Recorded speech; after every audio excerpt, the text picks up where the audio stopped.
shembulli I atij japonezi që va kam tregue këtu në ders, se si ka shku në Gjermani edhe u ka bo inxhinier I maqinerisë. Edhe ka shku pastaj është kthy prap në Japoni dhe ka prodhue motorin e parë, dhe që ka qenë gëzimi më I madh për të dhe atij shtetit në atë kohë.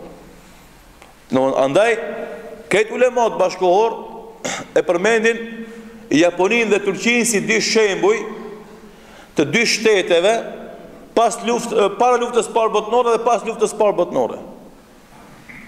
Edhe Perandoria Osmane sulmohet, edhe Perandoria Japoneze sulmohet.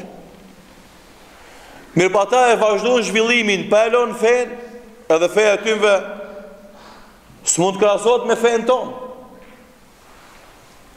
Mirë po Turqia, pse mendon se ata do të me lënë fen, kanë me ecë përpara Meti edhe 70 vjet tjera mas, derisa erdhën në pushtet disa burra që mendojnë se feja nuk është pengesë për zhvillimin, përkundazi feja e ndihmon zhvillimin edhe e avanson statusin edhe përforcon shtetin.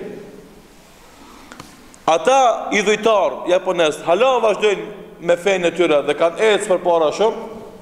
Këta të pas fenë më të mirë mendojnë se duhet me lënë fenë për me ecë përpara dhe nuk mushin me ecë përpara.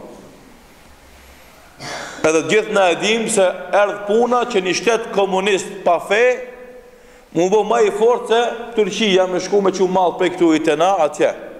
Ata fukarana zengina.